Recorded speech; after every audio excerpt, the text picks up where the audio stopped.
सिंहासनालाच असता आपला राजा. आई साहेबांची आठवण आली, आई साहेबांची, आबासाहेबांची आठवण आली. काही म्हणतो राजे, राजे लई मास दुखती का हो? पावली डोक्यापासून नाकापर्यंत हो. या सैतानानं मिठाचं पाणी ओतलं. काय वाटलं असं नो महाराजांना या क्षणाला? पार अंतकरण भरून आलं तर महाराजांचं. एवढे बी हालत नव्हते महाराज. पंकज महाराज, शंभूराजे एवढे बी हालत नव्हते. काही म्हणतो काय राजे तुमचं शौर्य? औरंगजेबात समोर आता उभं करायचं होतं. मला खरं सांगा नो, अहो आपण सलाईन लावलं, सुई टोचताना आपल्याला सुई टोचायच्या आधीच आपण डोळे झाकतो. तलवारीने पूर्ण शरीर कापल्यावर काय वाटलं असेल त्या माणसांसाठी? हे कवी सांग ना त्या गणोजीला, या महाराष्ट्राच्या मातीवर माया कर म्हणाव. सगळे गड किल्ले दिले असते, फक्त एकदा बोलला पाहिजे होताच गणोजी. औरंगजेब म्हणतो हमें देखना है कैसे दिखता है संभाजी.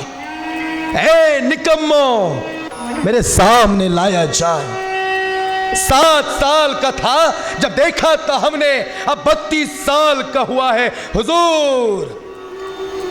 उसके सामने मत जा हुजूर. पिसळलेला वाघ है, रक्त भंबाल झालेला देह है. फिर कुछ बोला क्या, कुछ कहा क्या? कुछ भी नहीं कहेगा हुजूर. खामोश. हमारी तरफ से है हो क्या संभाजी के तरफ से हो, कुछ भी नहीं कहेगा हुजूर. 40 दिवस देह फाटलाय. एवढे बी मान खाली घेत नाही. आणि त्याला कवी कलशने विचारलं तर कवी कलशला म्हणतो आई साहेबांची आठवण येते. छत्रपती शिवाजीराजे या 32 मनाच्या सिंहासनावर बसला असताना लहान होतो कवी मी. महाराज सांगतायत माझे आबासाहेब निघाले 32 मनाच्या सिंहासनावर. तानाजी मालुसरे, बाजी प्रभू देशपांडे ही माणसं नव्हती तिथं, पण आदिलशाही, निजाम, कुतुब, डच, फ्रेंच यांच्यातला एक एक माणूस तिथं उभा होता. आणि तो महाराजांना मुजरा करत होता, माझ्या आबासाहेबांना मुजरा करत होता रे. माझे शोभाराजे 32 मनाच्या सिंहासनावर निघाले आणि सगळे सैतान माझ्या आबासाहेबांना मुजरा करत होते. हे मिळवलंय कवी आपण. आणि काय रे औरंग्या, याच्या समोर याच्याकडे पकडले गेलो. त्याला माहिती नव्हतं अजून की माझा बाप कसा होता म्हणून. माहिती आहे त्याला. अफजल खान फाडला, 7.5 फुटाचा अफजल खान छत्रपती शिवाराजांनी एकाच झपक्यात उडवला होता. एकच झपक्यात. ही भाषा इथली बरं का, आपल्या महाराष्ट्रातली इथली, या पुरंदरच्या मातीतली भाषा आहे. साच आणि मवाळ, मितुले आणि रसाळ, शब्द जैसे कल्लोळामृताचे. माझा मराठाची बोल कौतुके, पै अमृताते ही पैंदा जिंके. ऐसी अक्षरे रसिके, मेळविन या मराठाची नगरी. आणि ब्रह्मविद्येचा सुकाळू करी. कोणत्या क्षणाला आठवला प्रसंग? शेवटच्या क्षणाला प्रसंग आठवला. आबासाहेब आठवले का? तर या जखमा वेदनात येत होत्या, सहन होत नव्हतं म्हणून शौर्य आठवलं आणि जखमांचा दाह शांत केला. हे माझ्या आबासाहेबांचं शौर्य. हे कवी तू म्हणतो ना, का डोळ्यात पाणी येत नाही माझ्या? आणि का कधी कधी डोळ्यात पाणी येतं? तर कधी कधी शौर्य आठवतं आणि म्हणून डोळ्यात पाणी येतं. कारण या औरंग्याच्या 7 पिढ्या आल्या तरी हात नाही लावू शकत शंभूराजाला कवी. काही म्हणतो राजे खरंच हो? खरंच नाही कवी, खरंच उडावलाय अफजल. 7.5 फुटाचा होता, 2 वाव शरीर आणि पहार वाकवल इतकी भयानक ताकद होती. विजापूरून निघाला. माझ्या आईसाहेब सईबाई या शेवटचा श्वास घेत होत्या आणि ह्यो सैतान विजापूरून आला होता. दुःख होतं रे आमच्या आबासाहेबांसमोर, तरी गेले अफजलला भेटायला. आओ राजे आओ, आओ और हमारे गले लग जाओ. अफजल खानाने शुभाराजांना मिठी मारली होती.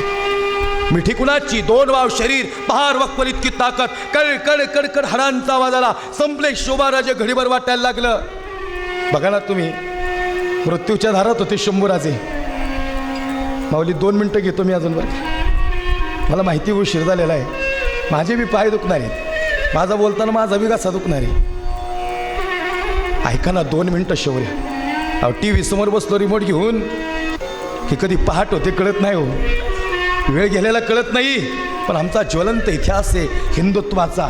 धगधगती आग होती 2 छत्रपती म्हणजे. शंभूराजांचे डोळे भरून आले होते. या क्षणाला अंतकरण दाटून आलं होतं. हे 7.5 फुटाचा अफजल खान ज्यांनी मिठी मारली आमच्या आबासाहेबांना कवी. आणि मग कडकड कडकड हरांचा आवाज आला. सय्यद बंडा होता औरंगजेब अफजल खानाच्या सोबत. जिवा महाला होता आपल्या सोबत. संभाजी कावजी कोंढाळकर होते. आणि मग संभाजी कावजी कोंढाळकर जिवा महाला अफजल खानाने मिठी मारली. कडकड हरांचा आवाज आला. संपले शुभाराजे असं वाटलं. आणि मग आई तुळजाभवानीने कौल दिला जगदंब जगदंब. आणि जगदंब मिठी सुटली. आणि मग खऱ्या अर्थानं कट्यारीचा वार झाला. राजांच्या हातात वाघनक्या होत्या. सपकन अफजल खानाच्या पोटात घुबसल्या आणि खपकन कोतळा बाहेर काढला. दगा ये दख्खन के शेर ने दगा किया. चल कृष्णाजी. कृष्णाजीने उडी मारली. महाराजांच्या मस्कार वार केला. महाराज पडणार. चक्कर येऊन वार हुकला गेला. आणि मग खऱ्या अर्थानं सय्यद बंडा आला ज्यांनी 9 फूट उडी मारली. गर्दान पट्टा फिरवला. महाराजांची गर्दन उडवणार. तोवर या ठिकाणी महाराज सांगतात जिवा अरे काय करशील. जिवा म्हणतो राजे लाख मेले तरी चालतील. लाखाचा पोशिंदा जगला पाहिजे राजे. लाखाचा पोशिंदा जगला पाहिजे. आणि मग जिवाने उडी टाकली आणि सपकन सय्यद बंडाचा हात वरच्यावर उडवला. आणि इतिहास कडला होता जिवा वाचला शिवा. इतिहास आहे महाराष्ट्राचा. याच मातीत गाडला अफजलला. आणि ह्यो औरंग्या. आणि तेवढ्यात औरंगजेब मेरे सामने लाया जाए हमें देखना है अब कैसे दिखता है संभाजी. 32 साल का हुआ है अब. 8 साल का 7 साल का था जब देखा था उसे. आता 32 वर्षाचा झाला. प्रगल्भ. हुजूर हा शब्द बघा किती भारी आहे. ते काय म्हणते माहिती का सहकारी. हुजूर उसके सामने मत जा हुजूर. खरंच एका झपक्यात उलटा करीन तुम्हाला. लई खतरनाक. महाराष्ट्रातलं रक्त आहे आणि हिंदुत्वाची आग आहे त्या रक्तात हुजूर. भगवा गुंडाळलाय कमरेला. कोणता भगवा. भगवा म्हणजे जान. भगवा म्हणजे मान. आणि भगवा म्हणजे महाराष्ट्राची शान. हा खऱ्या अर्थानं हा भगवा अंतकरणातून या ठिकाणी ते सहकारी म्हणतात हुजूर मत जाव. आणि मग केलं शंभूराजांना समोर उभा. शेवटचा प्रसंग. ये औरंगजेब म्हणतो ये आखे सतात ये देखो निकम्मो. अरे है क्या हम में से ऐसा कोई. है क्या हम में से ऐसा कोई. संभाजी तुम्ही आज भी नहीं डर लगता क्या. औरंग्या तुला मी आज भी औरंग्याच म्हणणार रे. औरंगजेबाची इच्छा होती आलमगीर शहनशाह औरंगजेब बादशाह म्हणावं म्हणून.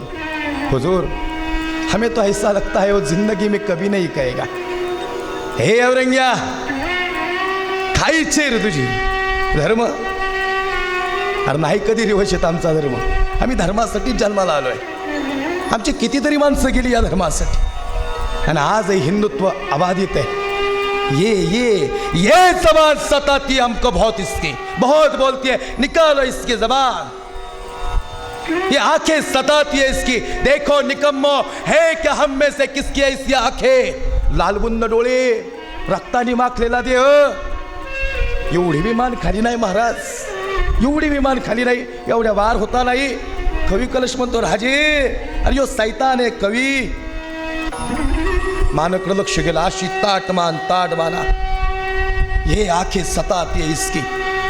है क्या हम में से ऐसा कोई. पुन्हा एकदा इतिहासातला सुवर्ण अक्षरात लिहिलेला शब्द. है क्या हम में से ऐसा कोई. हे हमारे जनान खाने में अरे क्यों नहीं होता ऐसा संभाजी. अल्लाह ए परवरदिगार एक संभाजी देते तो पूरी दुनिया पे राज करते हम. देखो इसकी आंखें. देखो इसका तेज. अरे है क्या हम में से ऐसा कोई. अल्लाह अरे हमारे जनान खाने में क्यों नहीं होता पैदा संभाजी. औरंग्या अरे तू काही येडपटेस का रे. तुझ्याकडे शंभूराजे जन्माला येतील. छत्रपती धर्मवीर शंभूराजे जन्माला येतात महाराष्ट्राच्या मुशीत. आणि छत्रपती शिवाजी राजांच्या कुशीतच जगी ऐसा बाप व्हावा ज्याचा वंशमुक्ती सदावा. बहुत सताती है इसकी आंखें. निकाल दो. माय बाप तप्त सळ्या गेल्या हो डोळ्यात. लालबुंद झाल्याला. कवी म्हणतो डोळे झाका राजे. कवी या डोळ्यासमोर आबासाहेब आईसाहेब स्वराज्य सगळी रयत उभी. आता डोळे झाकणार नाहीत. आता सपकन सळ्या गेल्या. गर डोळे फिरत होते, जे स्वराज्याला शेवटच बघत होते. जीभ कापायची होती, जबान काट दो इसकी, बहुत बोलती है इसकी जबान.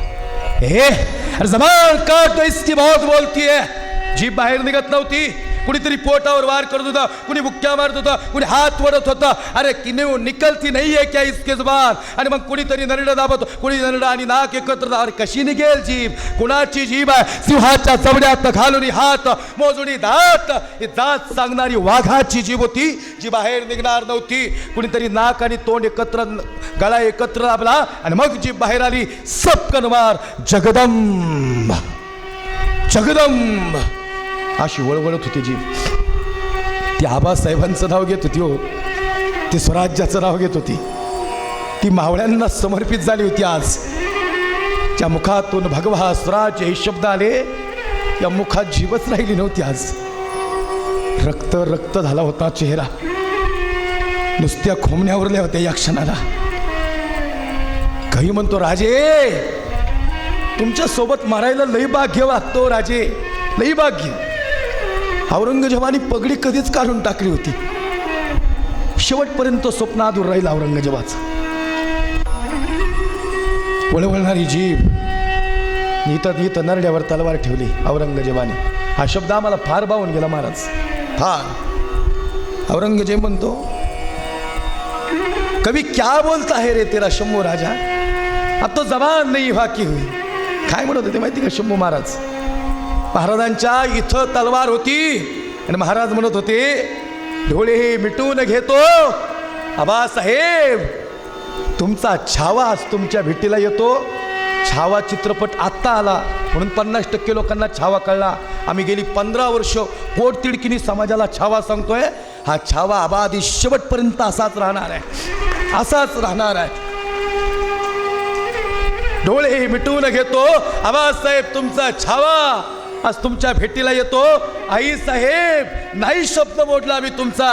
तुम्ही म्हणले ना छावाय माझा संभाजी जो झुकत नाही, मग पहिलं प्राधान्य हिंदू धर्माला दिला. सच में देखो देखो देखो ए निकम्मो, सच में ये धर्मवीर है, सच में ये शौर्यवीर है, इसकी आंखें निकाल दी हमने. शेवटचं वाक्य आणि सेवेला पूर्णविराम. हे वाक्य कुणाच्या मुखातून आलं हे लय महत्वाचं आहे. वाक्य महत्वाचंच आहे, पण कुणाच्या मुखातून आलं हे लय महत्वाचं आहे. जसं आदरणीय मिलिंद बाबांनी सांगितलं की देशासाठी कसं जगावं, तसंच खरं आहे. धर्मासाठी कसं जगावं हे शोभाराजे शिकून गेले, आणि धर्मासाठी कसं बलिदान द्यावं आपले छत्रपती धर्मवीर शंभूराजे शिकून गेले. आता मात्र औरंगजेबाच्या मुखातून निघालेलं वाक्य जे आम्हाला फार प्रेरणा देतं. हमने आंखें निकाल दी इसकी, इसने आंखें नहीं झुकाई हमारे सामने. हमने जबान काट दी इसकी, इसने 2 लफ्ज़ रहम के नहीं मांगे हमारे सामने. हमने हाथ काट दिए, इसने हाथ नहीं फैलाए हमारे सामने. हमने पैर काट दिए, इसने घुटने नहीं झुकाए हमारे सामने. सच में छावा है, छावा शेर का, सच में छावा है. म्हणजे त्याची इच्छा होती औरंग्याची की शंभू राजांसारखा पुत्र त्याच्या जनानखान्यामध्ये जन्माला येईल. अशी कशी इच्छा पूर्ण होईल. महाराष्ट्राची माती आणि त्यात पुरंदराची माती वेगळी आहे. या मातीत फार महान व्यक्ती जन्माला आलेत आणि तुम्ही आम्ही भाग्यवान आहे. आत्ता आपण या मातीत उभे बसलोय, श्रवण करतोय. सज्जन आहो, माझंही परम भाग्य आहे. आदरणीय आमचे नितीनदादा पोटे असतील, आमचे हरिभाऊ लोळे असतील, या ठिकाणी आदरणीय माऊली तुम्ही या ठिकाणी, आपण सगळ्यांनी मला बोलवलं. मला सगळ्यांची नावं माहिती नाहीत, ज्यांची नावं घेतली ती सगळीच जिवलग आहेत. मी या ठिकाणी वाणीला पूर्णविरामच देतो आहे. आपल्या सगळ्यांचं हृदयातून धन्यवाद आहे. ज्यावेळेस खऱ्या अर्थानं हा इतिहास सांगायला सुरुवात केली, थोडासा विद्यार्थी वर्ग आहे, पण आमच्या विद्यार्थ्यांच्याही डोळ्यात पाणी आलं. सगळ्यांचं धन्यवाद आहे. या ठिकाणी देव, देश आणि धर्माचं काम आमची ही दोन्ही महाराज मंडळी करतायत. महाराजांची, आमच्या काळानी महाराजांची वारकरी शिक्षण संस्था आहे. या ठिकाणी तुमच्याच भागात सासवड परिंचमध्ये एक नवीन वारकरी शिक्षण संस्था, या ठिकाणी मुलींची वारकरी शिक्षण संस्था, मुक्ताई वारकरी शिक्षण संस्था. आमचे जीवलग मित्र सोमनाथदादा चव्हाण या ठिकाणी उपस्थित आहेत. आपल्या या परिंच्यामध्ये या ठिकाणी भाऊ उभी राहते शिक्षण संस्था, जिथं खऱ्या अर्थानं कोण्या गोष्टीची जाहिरात नाही करायला आलो, किंवा आमच्या काळाने महाराजांची जाहिरात नाही करत आलो, पण हे फार अवघड काम आहे. हे धर्माचं काम टिकण्यासाठी या ठिकाणी महाराष्ट्रातील नामवंत कीर्तनकार आमचे काळाने महाराज असतील, त्यांची इथं संस्था आहे. आमच्या आदरणीय महाराष्ट्रातील नामवंत कीर्तनकार अनेक टी व्ही चॅनलला ज्यांनी कीर्तन केलं, भक्तिताई चव्हाण यांनी या ठिकाणी ही वारकरी शिक्षण संस्था सुरुवात केलेली आहे. आणि खऱ्या अर्थाने याचा संपर्क कोणाला करायचा असेल तर निश्चित करा. अतिशय सुंदर या ठिकाणी निसर्गरम्य वातावरणात आमचे या ठिकाणी भाऊ आलेत, दादा आलेत, ते तुम्हाला या ठिकाणी माहिती सांगतील. सगळ्यांचं धन्यवाद आहे. आपण मला बोलवलं. भाऊ माझं पूर्ण शेड्यूल बिझी आहे सध्याचं, म्हणजे तुम्ही माझी डायरी पाहिली, यात मोठं पण नाही आहे, पण महाराष्ट्र माझ्यावर फार प्रेम करतो. तुम्ही पाहिलं ना, मी फार बेंबीच्या देठापासून उभं केलं जीवनचरित्र. मी रोज याच आवेशातून, याच उत्साहातून हिंदू धर्म मानतो. म्हणून मला नेहमी वाटतं मी मरताना हिंदू म्हणून मानणार आहे आणि हे मरण मला जिवंत ठेवणार आहे या ठिकाणी. म्हणून तुमच्या सगळ्यांचं अंतःकरणातून, हृदयातून या ठिकाणी धन्यवाद देतो. अंतःकरणातून या ठिकाणी सगळ्यांना खऱ्या अर्थानं आपण मला बोलवलं. महाराज म्हणजे आता मी जास्त नाम घेत नाही. या ठिकाणी सत्कार समारंभाचा कार्यक्रम आहे, मलाही थोडंसं पुढं जायचं आहे. कार्यक्रमाच्या निमित्तानं माझी भाऊ जरा झोप झाली नाही, त्यामुळे माझा आवाज बसला आहे. आम्हाला मॉनिटरची सवय, 2-3 मॉनिटर समोर टी व्हीला कीर्तन करत असल्यामुळे मी परवाच परीक्षक म्हणून या ठिकाणी सोनी मराठीला होतो. फार चांगला कार्यक्रम. कोण होणार महाराष्ट्राचा लाडका कीर्तनकार, परीक्षक म्हणून या ठिकाणी गेलं. हे आमचं मोठं पण नाही सांगत, हे तुम्ही दिलं आम्हाला सगळं, आमच्या वाणीवर तुम्ही प्रेम केलं, म्हणून आम्ही इथपर्यंत आलो. आणि म्हणून या ठिकाणी सगळ्यांचं एकदा अंतःकरणातून धन्यवाद. एकदा सगळ्यांनी या ठिकाणी शेवटची सिंहगर्जना करतो मी. सगळ्यांनी एकदा जोरात आवाज आला पाहिजे. प्रौढ प्रताप पुरंदर क्षत्रिय कुलावतंस सिंहासनाधीश्वर राजाधिराज महाराज शिवछत्रपती शिवाजी महाराज की. छत्रपती धर्मवीर धर्मवीर धर्मवीर संभाजी महाराज की. बोलो भारत माता की जय श्री राम, जय जय श्री राम. रामकृष्ण हरी. धन्यवाद.